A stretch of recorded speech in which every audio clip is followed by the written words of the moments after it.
Merci à vous tous d'être là. C'est la solidarité, c'est l'équipe. Merci aux présidents et présidentes des associations. Merci d'être là. Nous sommes en pleine semaine.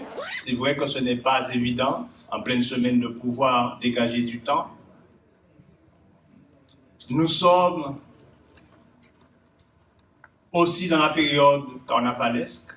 Beaucoup de jeunes, des adhérents de nos associations, sont en répétition, en préparation pour les défilés et autres, ils ne peuvent pas venir. Mais vous êtes là et nous avons une belle salle. Merci à tous ceux qui sont là depuis tantôt et qui nous accompagnent. Nous sommes là aujourd'hui, c'est un moment traditionnel, on se rencontre pour les vœux. Et permettez-moi de vous dire que 2019, eh bien, c'est différent. 2019, c'est différent parce que les années se suivent, mais ne se ressemblent pas. On dit, ce n'est pas, c'est le même fleuve que vous voyez, mais ce n'est pas toujours la même eau qui coule dans le fleuve. Ce soir, toute l'équipe municipale se joint à moi pour vous souhaiter une bonne et heureuse année 2019. Que cette dernière vous apporte la santé, ainsi que toutes les satisfactions de la vie personnelle et de la vie professionnelle. C'est une tradition et il faut la maintenir. Avant d'aller plus loin dans mon propos, j'aimerais tout d'abord avoir une pensée particulière pour tous ceux qui nous ont quittés en 2018. Pour ceux qui souffrent, pour ceux qui sont touchés par la maladie, et pour ceux que les difficultés et les aléas de la vie n'épargnent pas. Je leur envoie mon soutien, et particulièrement le soutien et mon affection à toute leur famille. Ces vœux sont les 5e que j'ai l'honneur de présenter et je vous ferai une confidence. J'ai du mal à réaliser que le temps passe aussi vite. L'année prochaine, cette même cérémonie précédera le moment du renouvellement des élus qui sont devant vous avec l'approche des prochaines élections municipales prévues, bien sûr pour mars 2020. Je peux vous assurer que le temps de mandat peut passer très vite. Vous savez, il est d'usage dans les traditionnelles cérémonies de vœux de dresser des bilans, de présenter les projets en cours ou à venir. C'est important pour la vie de notre commune de faire le point afin d'enregistrer bien sûr les succès ou encore les attentes et même peut-être aussi les erreurs, de façon à pouvoir se corriger et continuer. Je ne choquerai personne en disant que l'année 2018 a été une année que l'on peut qualifier une année extrêmement difficile. Extrêmement difficile pour tout le monde. Extrêmement difficile pour toute la nation. L'actualité sociale le démontre, c'est même des fois décourageant. Tous les jours, vous entendez les débats. Tous les samedis, vous allumez votre téléviseur, vous avez un match habillé en jaune, avec des joueurs habillés en jaune et d'autres habillés en bleu. C'est devenu presque aujourd'hui un rituel. Mais derrière ces images, il y a beaucoup de choses. Il y a à la fois de la colère. Il y a aussi de la misère. Il y a de l'arrogance. Il y a de l'incompréhension. Il y a de l'injustice. Il y a tout ça mélangé.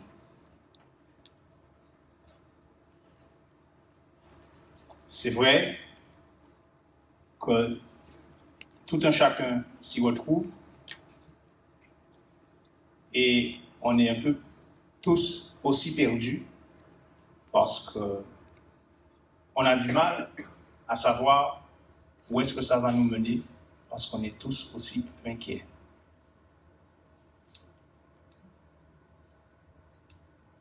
Ça fait un moment que les maires, nous qui sommes aux prises de la réalité,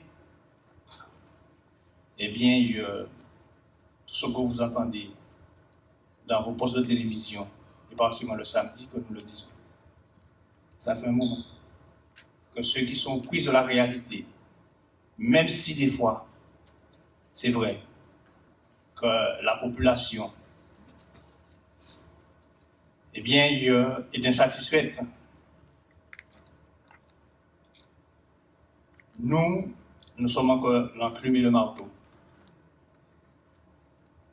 Nous sommes entre les principaux, principalement les maires, les principaux responsables qui sont entre la population qui souffre et les décideurs qui sont en haut et qui mettent la pression. Et nous avons été les premiers à dire que ça ne va pas et que ça va exploser. Moi-même, vous m'avez entendu pendant un certain moment. Après, je me suis tu. J'ai été l'un des premiers maires à dire que l'arrêt des contrats aidés allait créer de la misère, de l'appauvrissement, de la souffrance et allait augmenter la fracture sociale. Vous l'avez entendu, vous l'entendez toujours à la télévision, dans les revendications en tout cas, même s'ils ne redemandent pas le retour des contrats aidés, s'ils demandent mieux et plus.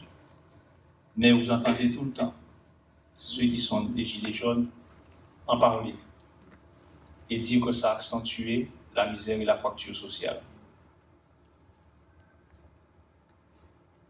Vous entendez aussi tous les jours que nous ne sommes pas suffisamment accompagnés financièrement. Et ça, depuis tantôt. Et je vous dirai davantage tout à l'heure. Et c'est pire. C'est pire. Non seulement nous ne sommes pas accompagnés, mais les décisions qui tombent sont brutales. Aujourd'hui, on fait un débat avec les maires et on met les maires au devant pour mener ce débat-là et pour qu'on puisse s'entendre et se comprendre. Je suis désolé, il arrive trop tard. Le quinquennat aurait dû commencer par ce débat-là. Si le quinquennat avait commencé par ce débat-là, peut-être qu'on n'en serait pas là aujourd'hui. Mais quand vous avez une équipe à la caisse des écoles, une équipe au service technique, où vous faites l'effort de sortir 100 jeunes de la rue. C'était à peu près ça, à la montagne. Centaines de jeunes que nous sortons de la rue, que nous accompagnons comme nous pouvons. La commune met 30%, l'État met 70%, et la commune met le matériel, etc., pour accompagner ces jeunes-là. Et que brutalement, sans discussion, la veille de la rentrée scolaire, sans vous avertir, on vous dit c'est fini. On ne vous a pas demandé comment vous allez faire et comment vous allez vous organiser. Tout simplement, on vous dit c'est fini. Débrouillez-vous, faites comme vous voulez, mais c'est fini. Qu'est-ce que vous faites de ces 100 jeunes-là? Vous faites quoi de ces gens-là? Comment vous faites fonctionner la cantine, les réfectoires? Comment vous nettoyez la ville? Comment vous entretenez la ville? Vous faites quoi? Et quand répondez-vous à ces jeunes-là qui, eux, espéraient pendant ce temps-là soit se former, parce que la formation était comprise dans le parcours, pour acquérir une connaissance, un professionnalisme pour aller chercher du travail, ou même des fois on faisait un roulement avec eux, parce que, il faut dire la vérité, On les prenait pendant 2 ans, certains pendant 3 ans. Quand ils ont terminé, ils arrêtaient, restaient 1 an chez eux. On en prenait d'autres, et puis on faisait une rotation. Mais ils étaient là, ils étaient occupés, ils n'étaient pas dans la rue, ils faisaient quelque chose. Aujourd'hui, on ne peut plus. On ne peut plus. On ne peut plus. C'est compliqué, c'est difficile. Quand même au niveau de la trésorerie, notamment les dotations qui nous sont dues sont versées régulièrement tous les mois. Les dotations sont versées avec 2 mois de retard. 3 mois de retard. Comment vous faites pour fonctionner? J'entends beaucoup de gens aujourd'hui qui disent, pour ceux qui ne connaissent pas la réalité, eh bien, qu'ils ont vécu, mais lamentin.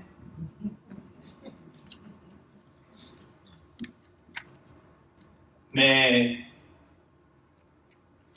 aujourd'hui, il faut avoir non seulement la foi, il faut avoir l'amour de cette fonction-là, mais aussi le courage pour pouvoir tenir, travailler, gérer et réussir.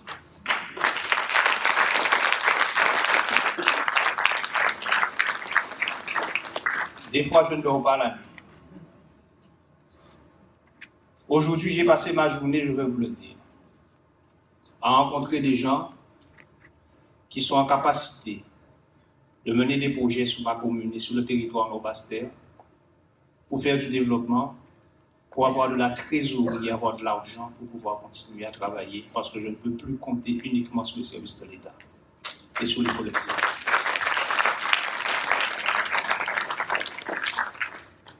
Aujourd'hui, je suis allé voir des investisseurs, à la fois guadeloupéens, mais aussi, ne sont pas guadeloupéens, métropolitains, des grands groupes, pour leur dire, soyez nos partenaires.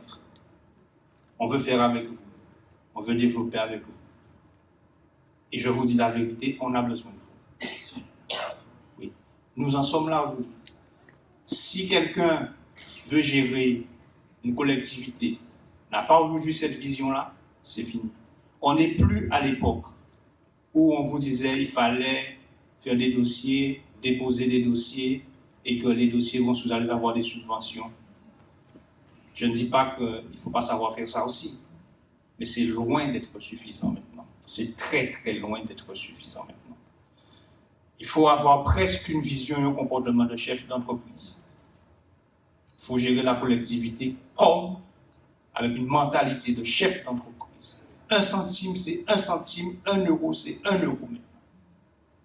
Et il faut être en capacité d'aller chercher des personnes avec lesquelles vous pouvez construire des projets, bâtir des projets et les inciter à venir vous s'installer chez vous pour faire du développement. Ce que je vous dis là, c'est vrai pour la montagne, c'est vrai pour toute la Guadeloupe. La Guadeloupe, de manière générale, n'a pas été épargnée. La Guadeloupe n'est pas épargnée sur des sujets majeurs. La question de l'eau. À la montagne, il n'y a pas de cours d'eau. Je vais dire que on a eu une intuition quand on est arrivé dans cette commune-là, qui était la bonne. J'ai vu mes équipes, je leur ai dit, vu le développement qu'il y a sur la montagne, il y a une denrée qui est vitale pour tout le monde, c'est l'eau. La première chose qu'on a faite. Et ça, les gens oublient. Mais il ne faut pas oublier ça. Parce que les Lamentinois, aujourd'hui, devraient en être fiers. L'eau coule tous les jours dans les robinets à la montagne, alors qu'il y a des trous d'eau ailleurs. Et l'eau est de qualité. Pardon? Oui, et l'eau est de qualité.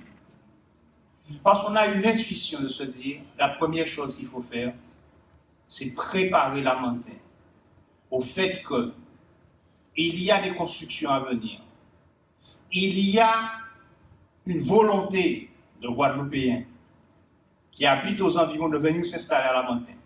Parce que toutes les communes de la Guadeloupe en majorité perdent en population, sauf Lamentin, Petit-Bourg et Bémao. Les 3 communes qui ne perdent pas en population. Toutes les autres communes perdent en population. Nous sommes en progression et en augmentation. Il faut nous préparer à ça. Et c'est ainsi que, nonobstant toute, bien sûr, obédience politique, je le dis, il n'est plus un politique aujourd'hui, mais il a été là, il nous a accompagnés. On est allé voir le président Gillot à l'époque. Et on lui a dit qu'on va réhabiliter l'usine d'eau de Lamentin parce qu'on souhaite que Lamentin ait son usine d'eau. Et que nous avons une usine là qui produit 50% de sa capacité. Si on réhabilite l'usine de Lamentin, non seulement on sera en capacité de donner de l'eau à tous les Lamentinois, mais comme il y a des difficultés par ailleurs, on pourrait aussi vous aider. Et bien sûr, ça a fait mouche. Et le président Gillot, sans tarder, nous a donné 1,2 million. Je remets à César ce qui appartient à César.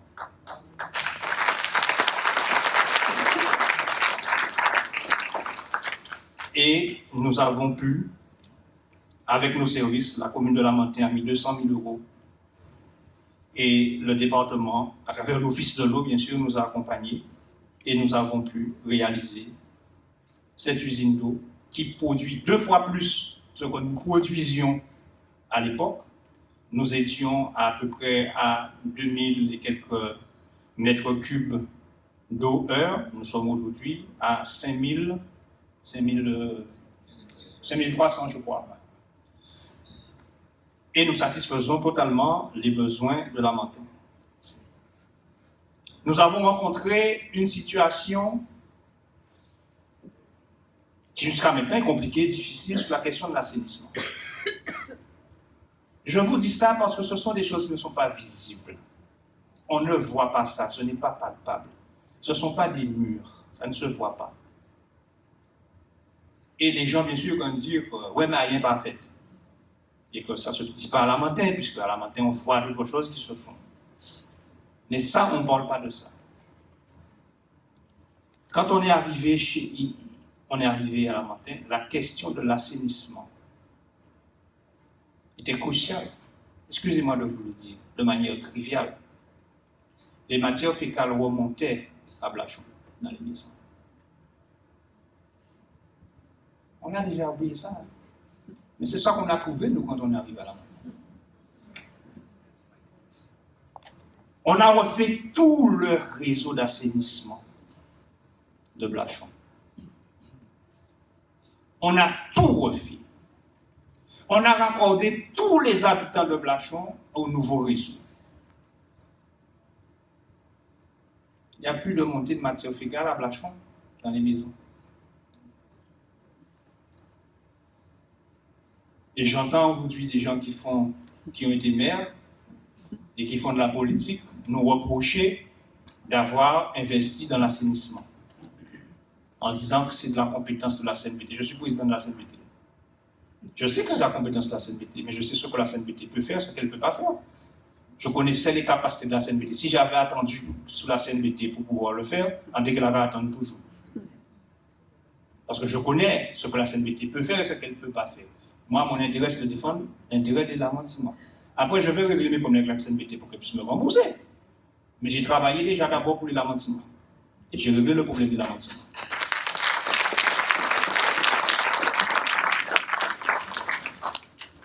Ensuite, nous avons eu un héritage. Un héritage, je dirais que c'est du développement, mais c'est aussi un handicap. C'est le projet de Caillou. Le projet de Caillou est un projet qui est en train de transformer et d'urbaniser Lamentin. Oui, c'est une bonne chose. Sauf que quand nous sommes arrivés, nous l'avons trouvé là, ce projet-là. Ce n'est pas nous qui l'avons préparé, mais nous l'avons trouvé sans aucune préparation.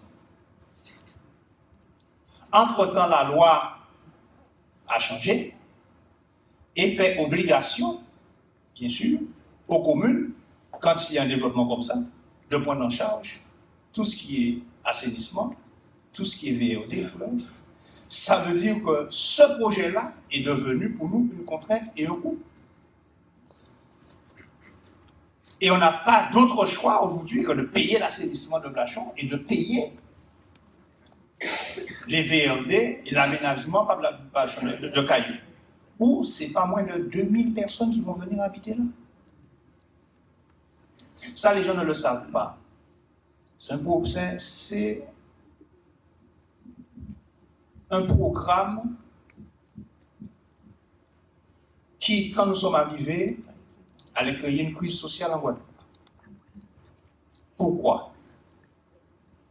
Parce que le terrain était encore un terrain agricole. Alors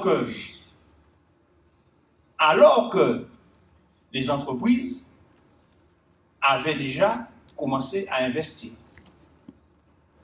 Et que les entreprises qui étaient là étaient en grande difficulté au point de nous dire que, vu ce qu'elles ont déjà investi sur ce programme-là, si ce programme-là ne se réalise pas, c'est une centaine de personnes qui allaient perdre leur emploi. Ce problème-là, les gens ne le savent pas, on le dit, a été réglé à Bercy. Il a fallu que l'État, et vous en avez entendu parler de ça, parce que tout le BTP en Guadeloupe, à l'époque, était en difficulté, et c'est bien sûr le projet de Caillou, parmi tous les projets, qui a reçu l'aval à l'époque de Bercy pour bénéficier de la défiscalisation. Et on nous a autorisé, et Frère Glorieux est là, puisque c'est lui qui allait défendre le dossier à Basse-Terre. Ce n'était pas encore la CDPNAF à l'époque, c'était, ça porte un autre nom.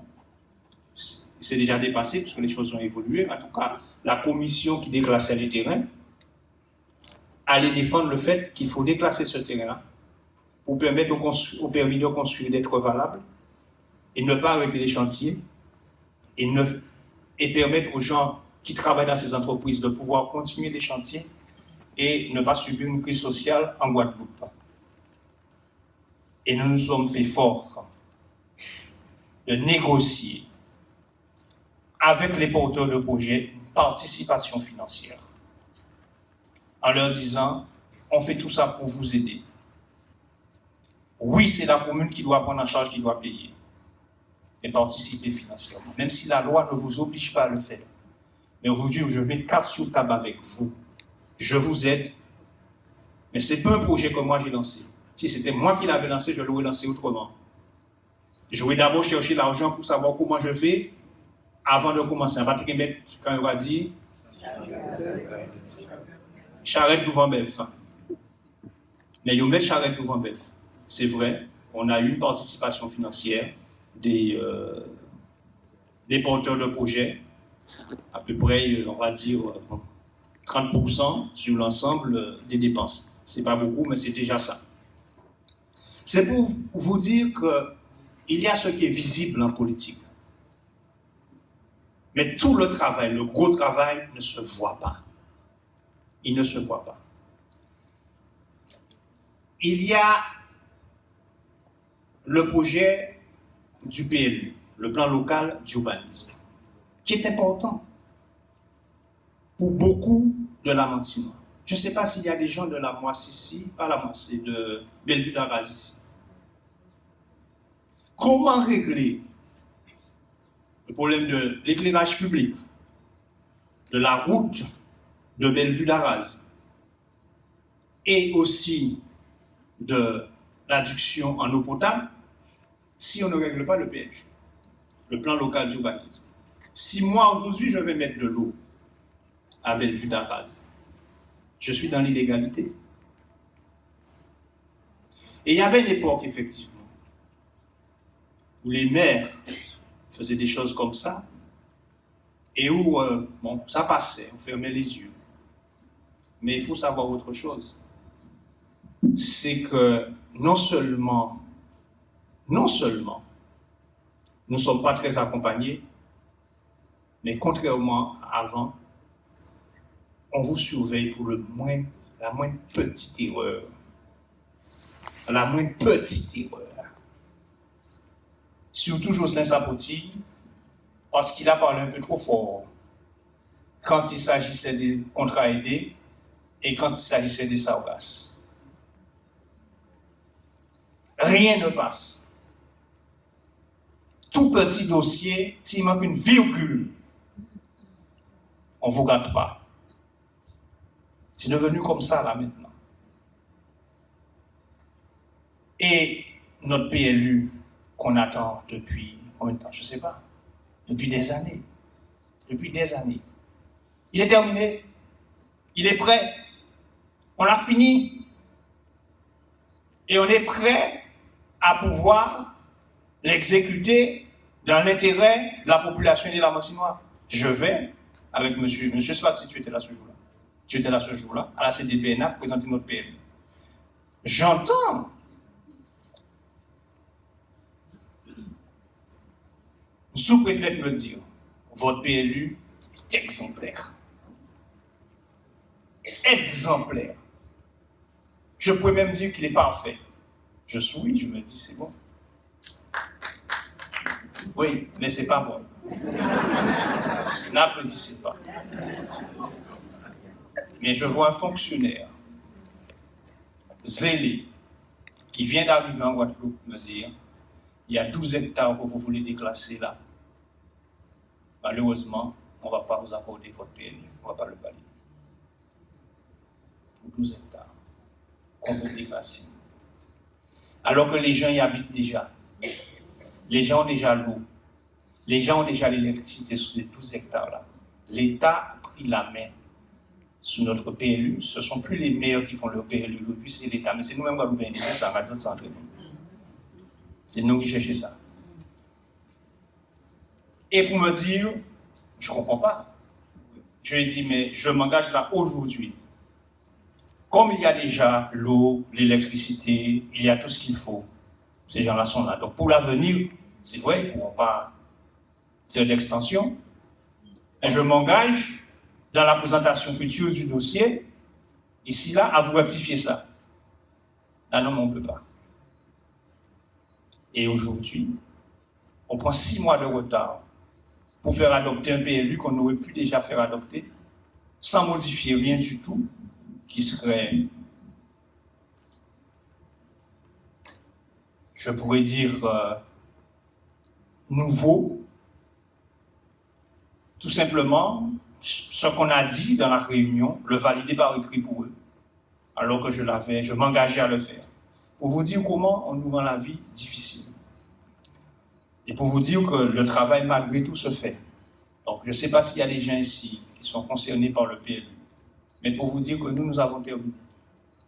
Mais que votre maire, ni le maire de Bémao, ni le maire de Sainte-Rose, le maire d'aucune commune de la Guadeloupe n'a la décision finale sur le plan local d'urbanisme. Nous sommes revenus à l'époque où c'est l'État qui décide du plan local d'urbanisme. Vous pouvez venir déclaration de votre bon monde. Ce n'est pas vous qui avez décidé. Vous qui avez proposé, mais c'est vous qui avez décidé. Avec bien sûr le concours, je le dis bien, des Guadeloupéens qui l'ont demandé. C'est vrai que certains ont exagéré, mais nous, à Lamentin, nous avons fait un PLU qui n'est pas dans le sens de la réduction des terres agricoles, au contraire. Nous renforçons bien sûr l'urbanisation du bourg de Lamentin. Nous renforçons les espaces à urbaniser, mais nous créons davantage d'espaces agricoles. C'est 60 hectares de terres agricoles supplémentaires dans notre PLU. Le bilan du PLU, 60 hectares de terres agricoles supplémentaires. Et malgré ça, pour 12 hectares, où il n'y aura jamais d'agriculture, puisqu'il y a déjà des maisons dessus. On refuse. C'est pour vous dire dans quel système que nous sommes. Mais malgré ça, on ne baisse pas les bras. On pense au mois de février, parce qu'après, il faut s'adapter à nos calendrier. On pense au mois de février repasser le PLU, et je crois que la colère que j'ai dû faire après, puisqu'après c'est allé très loin, je ne vais pas vous raconter tous les détails, mais j'ai reçu le préfet à Lamentin, dans mes bureaux, et je lui ai dit vraiment ce que j'en pensais. Et c'est allé un peu loin, puisque des fonctionnaires en ont pris pour leur grade après. Mais je pense que cette fois-ci, bon, ça va, on espère que ça va se régler pour le mois de février. Malgré les difficultés, on fait des choses à la Manche. On fait. Et ça se voit. Ça ne va pas aussi vite que je l'aurais souhaité. Je vous l'avoue. On a beaucoup de projets. On aimerait aller plus vite. Et malheureusement, nous sommes obligés de nous adapter à nos capacités financières et aux accompagnements que nous avons. Il faut savoir qu'une commune ne fait jamais à 100% un projet, il faut qu'elle soit accompagnée de part et d'autre. Sur les fonds européens, ça fait maintenant 5 ans que nous sommes élus, on n'a pas vu un centime arriver. Et pourtant, on a les dossiers déposés. On attend. On a eu de belles réunions avec la région qui est venue, etc. On espère. On verra. On n'a pas vu 5 centimes arriver.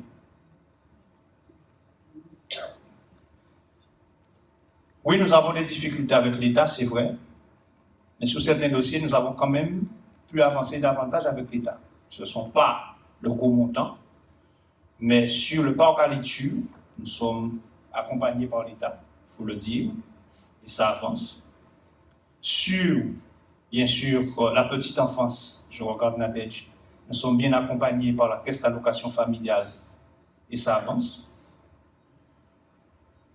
Sur la réfection des routes, des trottoirs et autres, même si financièrement, parce que les choses sont si difficiles du côté du conseil départemental, mais nous sommes bien accompagnés. Nous avons fait beaucoup de travaux déjà avec le conseil départemental sur les routes de Lamentin. Les routes, mais aussi les trottoirs, etc.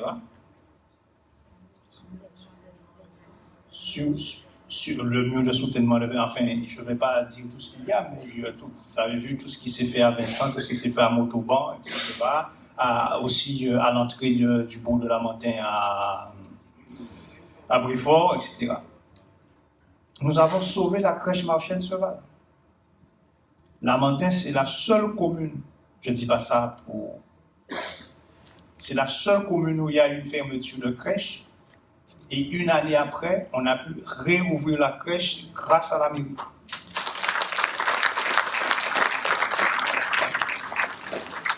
Il faut savoir, dans nos locaux, il faut savoir dans quelles conditions la crèche Marchais-Cheval a été fermée. Vous avez tous entendu parler du scandale qu'il y a eu en Guadeloupe avec certaines familles, où à Gosier, à Bimao, partout, au Moule, les crèches ont été fermées. À Lamentin, nous avons fait le travail, nous avons travaillé avec les représentants du personnel, avec le syndicat. Nous avons travaillé de façon à pouvoir trouver, bien sûr, un repreneur. Et en septembre, c'est septembre ou octobre, je ne sais plus, octobre 2018, la crèche Marchais-Cheval est repartie. Ce n'est pas moins que 50 familles lamantinoises qui sont aujourd'hui aidées et soulagées par cela. Nous avons commencé et nous sommes au point de terminer la régularisation foncière. Ce n'est pas moins de 400 Lamantinois qui aujourd'hui nous sommes en train de régulariser. Blachon, j'ai parlé de Blachon en disant qu'il y avait des remontées de matière fécale, mais Blachon, c'est aussi la question de la régularisation foncière. Blachon, ça a bien commencé et bien progressé. Brifort, pareil. Pierrette, pareil. Les deux plus gros morceaux qui nous restent, un peu plus difficiles, c'est Chartreux, Paul. Pourquoi? Parce que nous sommes prêts, je le dis très sincèrement, mais nous sommes en attente d'un certain nombre d'éléments et de pièces venant du notaire de la famille cédante, qui est la famille Simonette. Nous, à la mairie de Lamentin, nous sommes prêts. Mais tant que la famille Simonette n'a pas réglé auprès de son notaire tout ce qu'il y a à régler, sur le plan administratif, je parle, nous ne pouvons pas progresser. Mais nous sommes prêts pour Paul Lamentin. Paul Chartres Lamentin, nous sommes prêts. Pour Caféière Vincent, là, je peux dire que c'est une histoire peut-être de semaine ou de mois. De mois. On va être prudent. Mais là aussi, on a bien progressé. Il nous reste ces deux grands chantiers là pour la régularisation foncière. Tout le reste est déjà fait. Il appartient aux gens, bien sûr, de payer. Les gens payent comme ils peuvent, mais à notre niveau, tout est fait. Donc, il y a aussi à Vincent une petite parcelle. Voilà. Et là, on est en attente du résultat du géomètre. Là aussi, ce n'est pas quelque chose qui va tarder, mais là aussi, je vois des gens là qui sont concernés. Là aussi, on régularise à Vincent. Partout où des Lamentinois étaient en attente depuis 30 ans, 40 ans, 50 ans pour régulariser leur situation sur le plan foncier, eh bien, ça va se faire. Et pour certains, c'est déjà fait. Et pour d'autres, c'est en cours. Ce sont aussi des choses qui ne se voient pas, mais qui sont importantes, qui structurent la commune.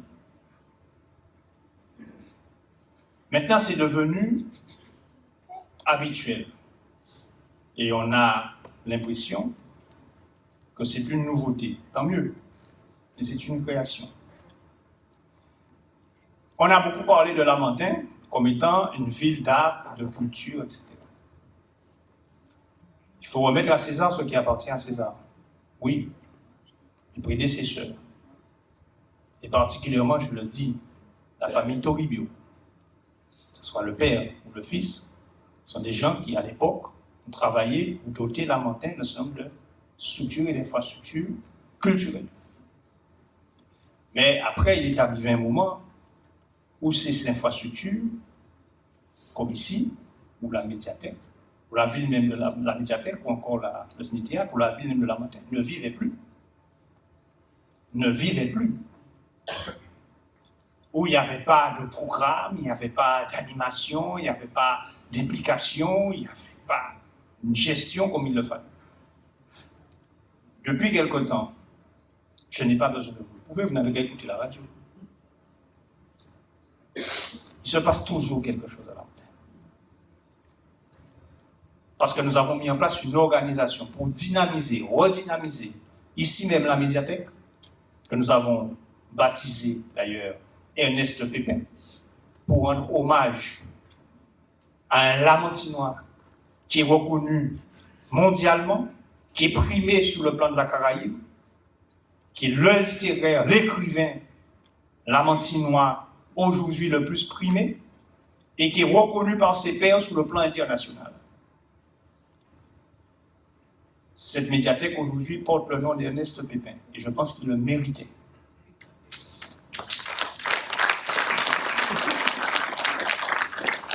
Mais ce n'est pas seulement le nom. C'est que aussi il y a un changement dans la vie de la médiathèque. Il y a un changement dans la programmation de la médiathèque. Il y a un changement qui se fait aujourd'hui dans l'administration de la médiathèque. Tout ça, ce sont des choses qui ne se voient pas. Et ceux qui y sont le vivent. Et ceux qui fréquentent la médiathèque le savent. En matière sportive, Lamentin a du retard. Et a encore du retard. Si nous sommes bien équipés sur le plan culturel, mes prédécesseurs nous ont un peu négligé la commune sur le plan sportif. Nous avons commencé, mais ce sont des infrastructures lourdes qu'on ne peut pas réaliser sur une mandature. Il faudra plusieurs mandatures pour rattraper le retard que nous avons. Mais nous avons commencé. Nous avons commencé, bien sûr, pour permettre le sport de masse. Il y a des projets qui étaient en cours, c'est vrai, mais qui n'aboutissaient pas. Nous les avons terminés et nous avons réalisé d'autres, de notre propre chef. Aujourd'hui, nous avons davantage de terrains de football à proposer aux jeunes Lamantinois. Ce qui n'était pas le cas auparavant. Nous avons la Rosière, nous avons Pierrette, ce sont 2 terrains supplémentaires, et nous faisons Castel que nous entretenons mieux qu'avant, Blachon que nous entretenons mieux qu'avant. Ce n'est pas rien. Cela demande des équipes, cela demande des infrastructures, et nous sommes en train d'équiper le continent. J'ai ici le président du Tennis Club Lamantinois qui est avec nous. Il sait quelles difficultés, quels combats que nous avons menés pour pouvoir terminer le Club House, qui est une demande depuis tantôt par les gens qui pratiquaient le tennis. Comprenez bien, les jeunes qui viennent là, il pleut, il n'y a pas d'endroit, il n'y a pas de vestiaire, il n'y a pas d'endroit pour aller uriner, il n'y a pas de toilette, il n'y avait rien. Au moins ça, on l'a déjà réglé. Un bureau pour qu'ils puissent administrer le club, faire des affaires, ça c'est réglé. Ensuite, faire des activités d'animation en partenariat avec la commune, grâce au Club House, on pourra le faire, mais on n'a pas fini. Notre ambition, c'est d'augmenter le nombre de cours de tennis.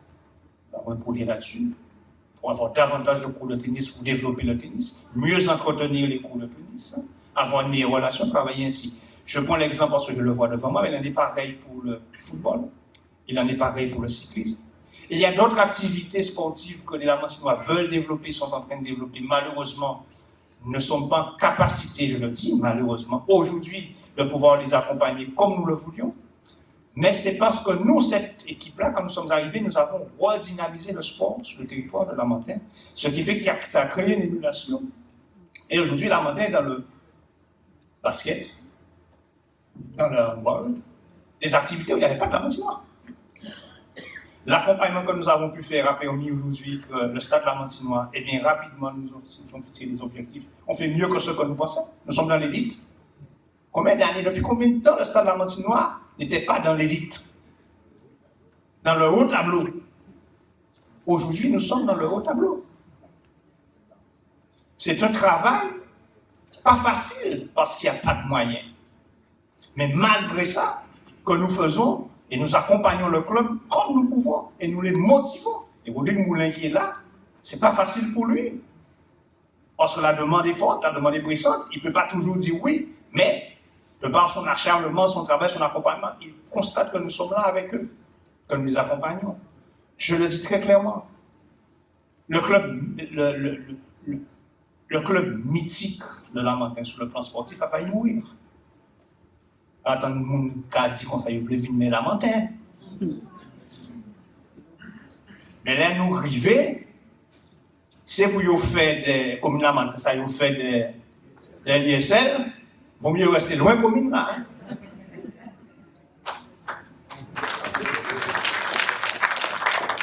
J'ai trouvé un club mourant. Combien de fois? Alors que, je leur ai dit, je refuse de faire de l'intrusion, de l'ingérence dans la gestion des associations. Et je leur ai dit, je vais le faire pour l'USL. Parce que l'USL, c'est l'âme de Lamentin, mais c'est aussi l'âme de la Guadeloupe. J'ai convoqué le conseil d'administration de l'USL plus d'une fois, plus de 2 fois à la mairie. Et pour leur dire, vous avez le devoir de relever l'USL et de faire fonctionner l'USL. Jusqu'à aller chercher les personnes qu'il faut mettre dans le club pour le faire fonctionner. On l'a fait. Et trouver les bonnes personnes pour le faire. On l'a fait. Et aller chercher des amis. Et j'en ai un là, face avec moi, Marius. Merci. Marius, il a dit que quand on est bon clair, on ne va pas faire ces vidéos encore. Nous allons chercher Marius, convaincu, ainsi que Saint-Louis et d'autres, convaincre pour dire, revine avec nous, revine avec l'USL. L'USL a besoin de vous. Merci Marius. Merci à M. Saint-Louis. Merci au nouveau président aujourd'hui, M. Beltou. Merci à toutes ces personnes-là, parce que ce n'était pas une tâche facile pour elles. J'ai eu quelques critiques parce que je suis allé voir moi-même des sponsors pour dire, bah, un tel en bicyclette, bah, moi. Parce qu'elle a manqué nous, ouais, bah, un bicyclette, bah, moi. C'est ça aussi le travail de maire. On l'a fait. Et aujourd'hui, eh bien, l'USL renaît de ses cendres. On a fait un beau tour de la Guadeloupe. Très beau tour de la Guadeloupe. On est sorti le meilleur club. On n'a pas gagné le tour, mais on est sorti le meilleur club. C'est le club qui a eu le plus de prix autour de la Guadeloupe. C'est l'USL. Et on continue à faire avec nos jeunes. C'est pas facile. Parce que l'histoire des contrats aidés terminés aussi là, ça ne nous a pas aidé non plus. Parce qu'il y a certains jeunes de l'USL que je voulais prendre un contrat aidé, que je voulais aider, je n'ai pas pu. Et malgré ça, on l'a fait. Sur le réseau routier, il reste encore beaucoup à faire. Parce qu'à chaque période pluvieuse, on a le réseau routier qui se défait. On fait, ça se défait. On fait, ça se défait. C'est tout le temps un travail qu'il faut reprendre, qu'il faut continuer. Mais ceci dit, la montagne avait un retard et a toujours un retard conséquent. Mais il faut savoir que nous avons, sur le réseau routier, fait un travail conséquent. Nous avons réalisé des routes, notamment à Jérumiac, notamment dans le bourg même, notamment Vincent, Caféière, des bonnes, Chartreux, les routes n'étaient plus des routes. Oui, Jérumiac aussi. Nous avons aujourd'hui, je le dis bien, réalisé en 4 ans plus de routes que ceux qui nous ont précédés pendant 12 ans. Et j'ai eu des témoignages, de toute façon vous pouvez aller sur Facebook, vous voyez, grâce à bien sûr toutes les photos qui sont faites, des témoignages de gens qui nous disent 37 ans de carton de faire la ville à Savane. À Jérumiac, une dame a pleuré dans mes bras. 37 ans de carton de faire la ville à Savane. Ça coûte cher, on ne peut pas tout faire. Parce que sur les routes, on n'est pas aidé. On n'est pas aidé. C'est 100%, c'est ça, s'il y a 1,5 million, c'est 1,5 million de la mairie. Et on continuera. On continuera. On a un marché conséquent avec une entreprise qui doit être un peu plus réactive. Je le dis, elle est là, mais un peu plus réactive sur les réflexions et les bouchages de tout. Mais vous comprenez bien, la population a du mal à comprendre ça, et l'entreprise a raison, elle ne peut pas travailler quand il pleut. Il faut absolument attendre que le beau temps revienne pour pouvoir refaire. Mais dès que le beau temps revient, vous voyez à chaque fois, elle est sur le terrain et elle. Et malheureusement, nous sommes dans une situation où il n'y a plus de saison de pluie et de saison. Il pleut tout le temps et ça nous met en retard. Mais sachez que c'est un programme sur lequel nous sommes et nous sommes assidus. Je ne lâcherai pas là-dessus. On a le même problème avec l'éclairage public. Je tiens à le dire à la population. Là, les gens ont du mal à comprendre et je les comprends aussi moi-même. On ne peut plus aujourd'hui remplacer les lampes qui sont mortes. Pourquoi? Parce que le réseau de la montagne, qui est ancien et obsolète, ces lampes-là ne se fabriquent plus et ne répondent plus aux normes. Donc, comme elles ne répondent plus aux normes, elles ne sont plus sur le marché. Donc là, vont lampe tomber en panne, il faut changer qui lampe là, qui bec là, tout ensemble. Donc, c'est plus le même coût. Changer un système en entier, c'est 1 000 €. Changer une lampe, je ne sais pas, c'est peut-être une ampoule, c'est peut-être... je ne sais pas. C'est peut-être 20 €, 10 €. Mais changer l'ensemble, c'est 100 euros. C'est 1000 euros, pardon. Changer l'ensemble, pardon, excusez-moi, c'est 1000 euros. Heureusement qu'à suivre là. Changer l'ensemble, c'est 1000 euros. Nous avons fait le diagnostic sur l'ensemble du territoire de la montagne. Parce qu'on doit tout changer, hein. On n'a pas le choix. C'est 4 millions d'euros. C'est pas que vous avez entendu le chiffre. C'est 4 millions d'euros.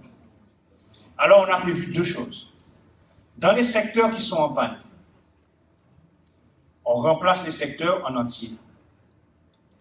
Et excusez-nous, si on a un poule qui brûle devant bataille, on ne vous dit pas qu'on ne va pas le remplacer.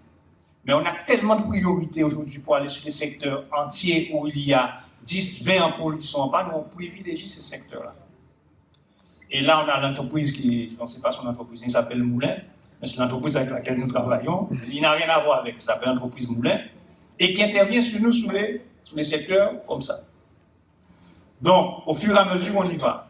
Et on a lancé un programme maintenant où on est en recherche d'investissement pour nous accompagner, parce que la commune ne pourra pas tout seul mettre 4 millions là-dessus, pour nous accompagner pour refaire tout le réseau. Et quand on refera tout le réseau à la matin, comme pour ce qu'on est en train de faire pour les routes, on aura un réseau en matière d'éclairage public qui sera impeccable, qui sera aux normes, c'est-à-dire qui va consommer moins d'énergie, donc ce qui va permettre à la commune de faire des économies. On a évalué l'économie à 400 000 euros par an.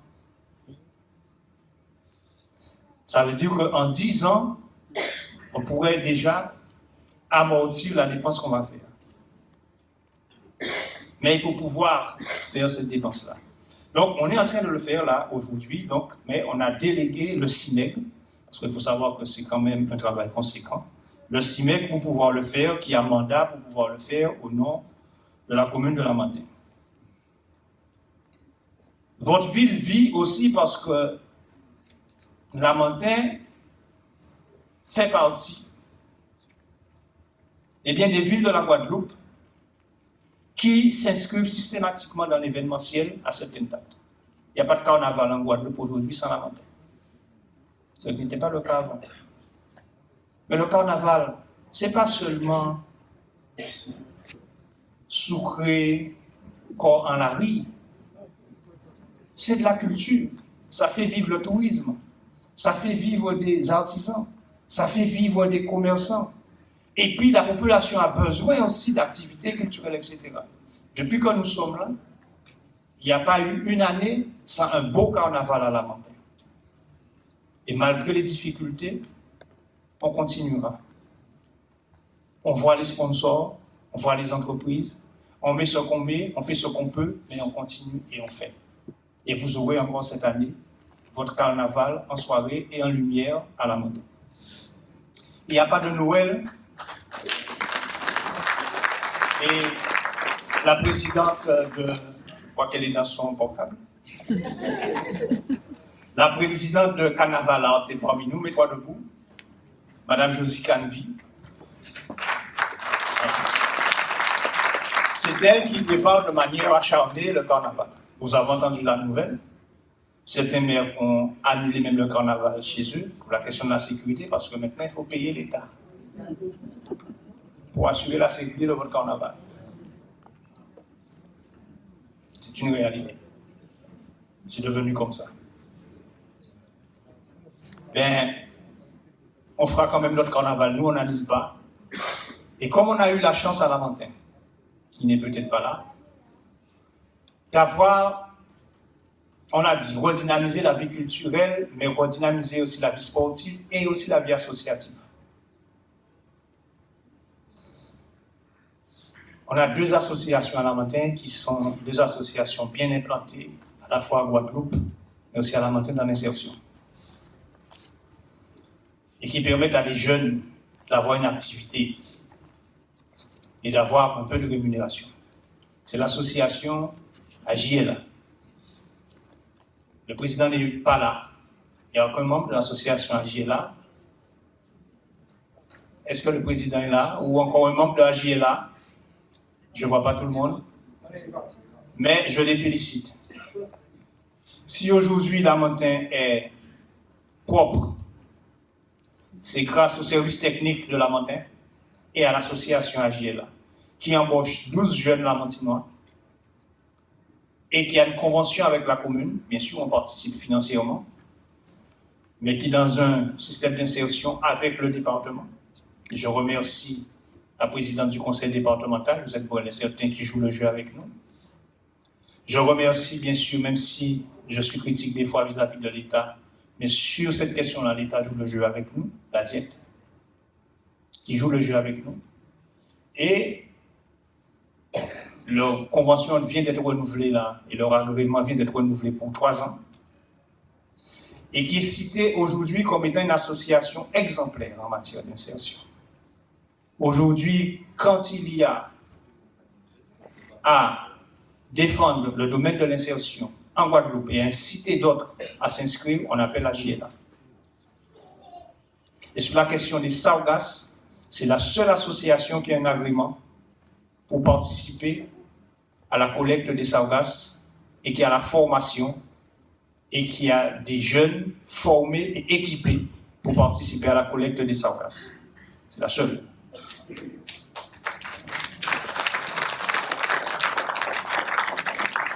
Un grand bravo pour M. Ronald Wokola. Vous pouvez l'applaudir, ce jeune Lamentinois. Et Mme Sylvie Barbeau, mariée à M. Moulia. Barbeau.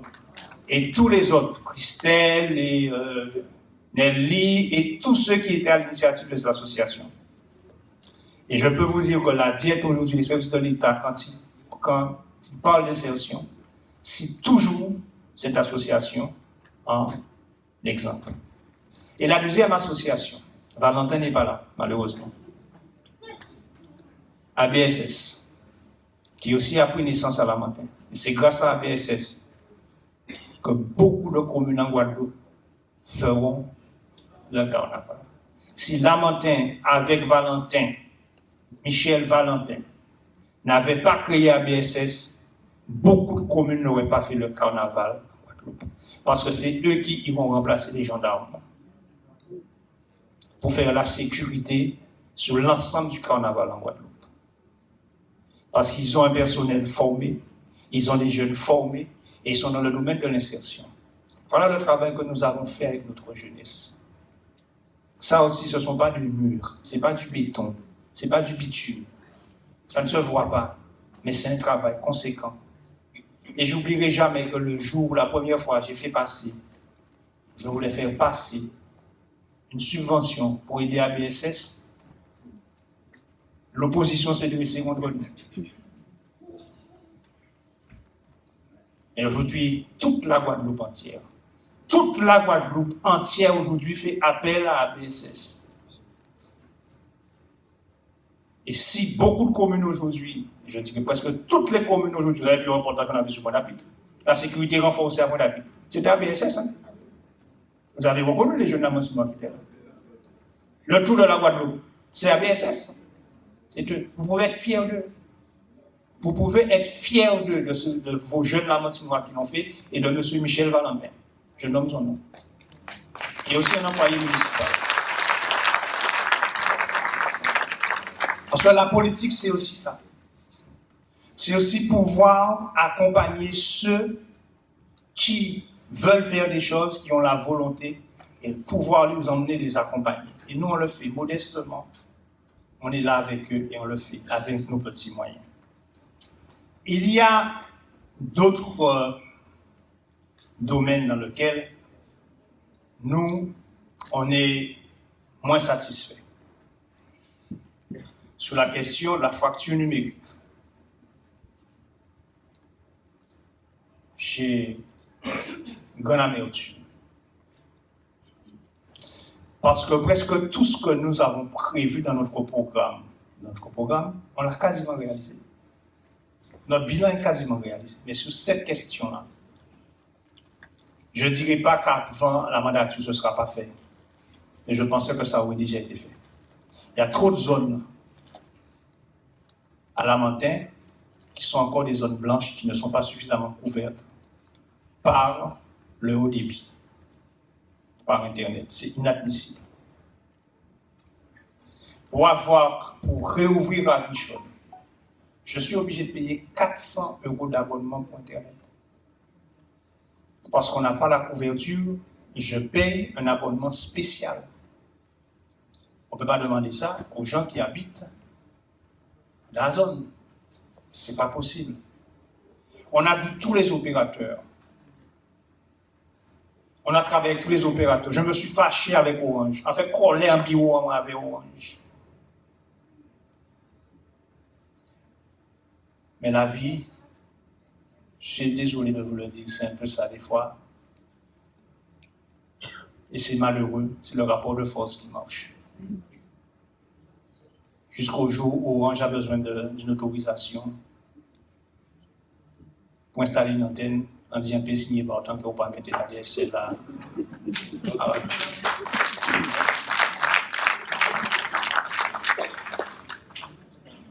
C'est malheureux.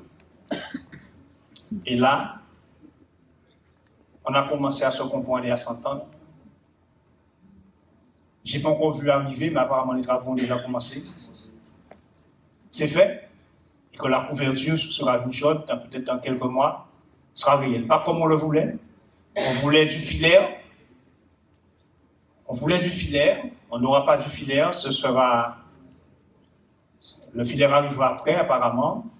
Mais on aura quand même un débit qui sera un débit à travers les pylônes et qui sera plus important que ceux qui existent déjà aujourd'hui. Bon, c'est déjà ça. Et puis après la fibre optique, la Montagne a été reconnue parmi les communes qui seront câblées par Orange. C'est bien ça. La Guadeloupe a été découpée en deux. La moitié des communes par la région et l'autre moitié par Orange et la Montagne étant bien sûr la liste qui sera faite par Orange. Je n'ai pas les délais. Malheureusement, j'ai insisté pour avoir les délais, mais c'est pour bientôt. Et quand bien sûr ça va se faire, donc ça se fera dans un pot global, donc tout la Montagne sera fait, donc Ravine Chaude sera fait, Chartreux sera fait, parce que Chartreux est dans la même situation aussi. Moi, quand je vais chez mes parents à Chartreux, j'ai un débit qui est presque inexistant. Je ne peux pas travailler, je ne peux rien faire. Donc, ça se fera, mais pas au rythme où on l'a souhaité. Ça, c'est quelque chose qui, voilà, c'est une petite amertume, mais qui ne dépend pas directement de nous. On a fait le job, mais on n'a pas été suivi. Pour la petite enfance, on a beaucoup de projets. On a déjà fait, on a dit ce qu'on a fait là pour Marcel Cheval. Mais on a la création d'une micro-crèche à Pierrette. Et on a une crèche à Caillou. Parce qu'il faut savoir que ça manque en Guadeloupe. Énormément. Nous avons aussi pour le sport, je l'ai dit, fait un certain nombre de choses. Mais je n'ai pas parlé de Blachon, où nous avons quand même à Blachon un complexe sportif. Et grâce à M. Rodrigue Moulin, je le dis, qui est un élu engagé,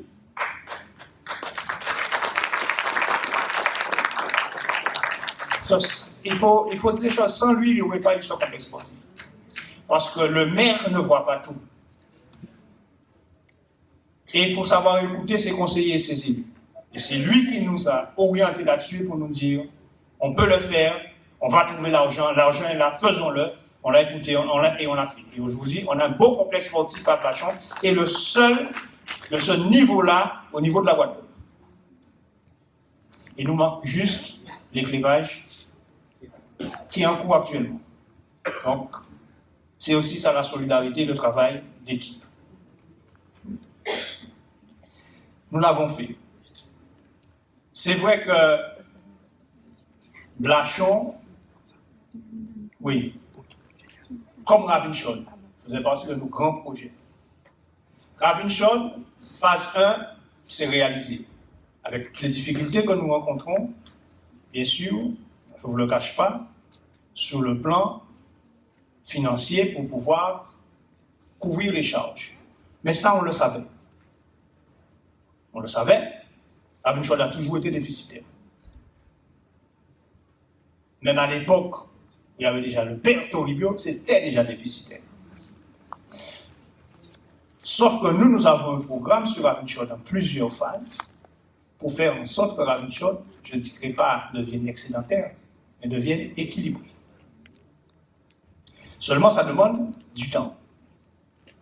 Donc, la deuxième phase est en préparation, où là, nous allons améliorer des choses.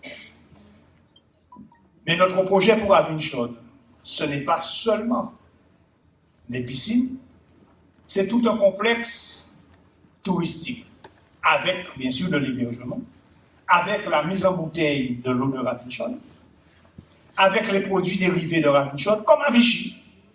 Notre objectif, c'est de faire de Ravenshaw un mini-Vichy. Quand vous arrivez là, vous avez les produits Ravenshaw, vous avez l'eau Ravenshaw, vous avez l'hébergement Ravenshaw, et tout ça est en cours. Je crois que c'est demain, j'ai une réunion de travail, lundi, quand j'ai une réunion de travail avec le groupe CAPES. On a bien avancé avec CAPES pour mettre l'eau en bouteille. Mais nous défendons, Jean-Louis peut vous dire, ardemment les intérêts de la montagne. L'usine aurait déjà pu se construire, hein. Je ne vous le cache pas. Parce que ils sont prêts. Mais pas à nos conditions. Comprenez-moi bien, je suis là pour défendre vos intérêts. Si on vient faire du développement lamentin, je veux retrouver ma part pour les contribuables lamentinois.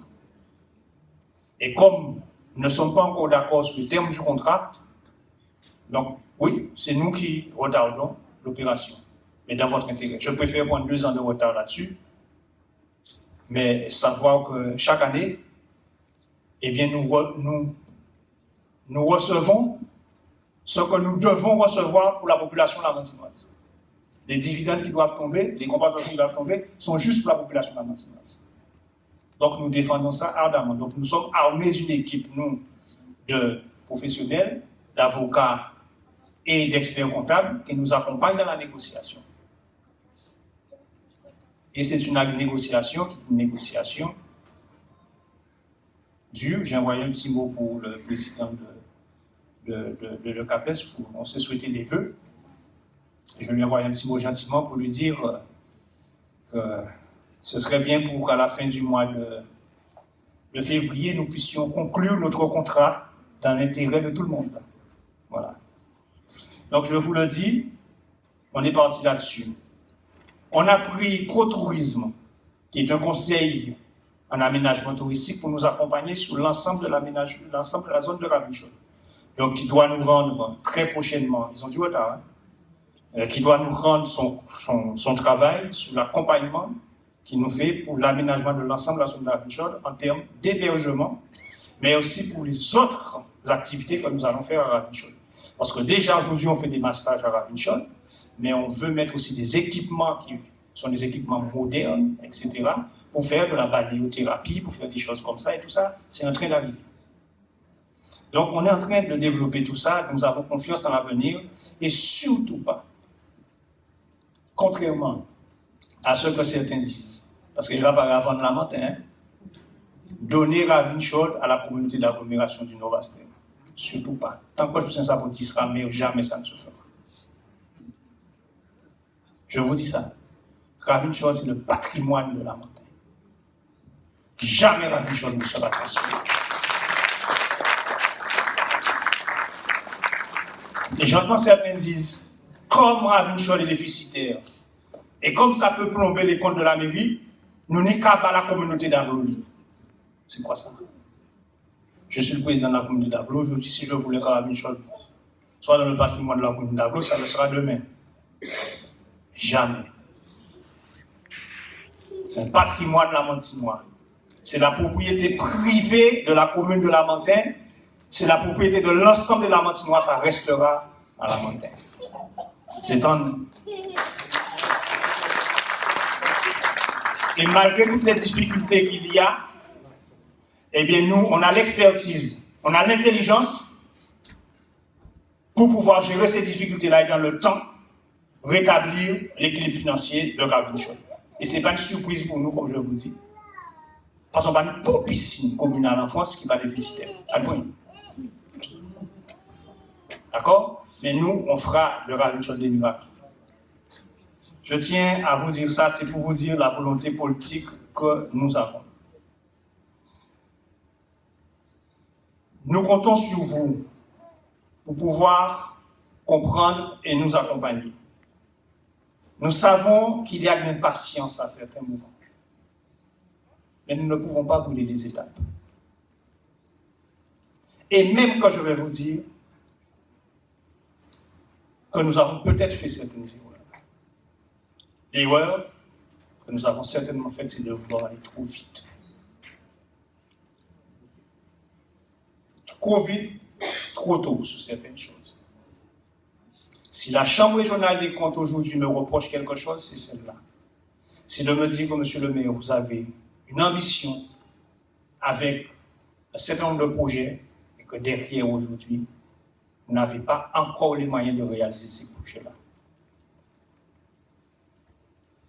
Alors on prendra notre temps, parce que nous ne sommes pas engagés financièrement sur ces projets-là. Mais nous avions déjà lancé les études. Et en comptabilité publique, à partir du moment où vous avez lancé les études, on estime que le projet est engagé déjà. Mais juridiquement, nous sommes engagés avec aucune entreprise sur ces projets-là. C'est-à-dire que la commune peut prendre son temps. Et la Chambre régionale nous dit qu'il nous manque quand même, c'est pas rien. Il nous manque, je crois, 11 millions d'euros pour pouvoir boucler nos projets. Mais il faut savoir que ces 11 millions d'euros qui nous manquent, il y a au moins 60% de fonds européens qui doivent venir et que pour l'instant on n'a pas encore vu. Il y a au moins 30% qui doivent venir ailleurs, soit de l'État ou d'autres, qui ne sont pas encore venus. On est déjà à 90%. Il reste à peu près 20%. Ou 10%, 15% selon les montages de projets à la charge de la commune. Donc ce n'est pas la commune qui doit trouver 11 millions d'euros. Dans ses propres budgets, la commune, elle a besoin d'à peu près 3 millions d'euros. Ça, on peut le prouver dans l'avenir. On sait comment faire, on pourra le trouver.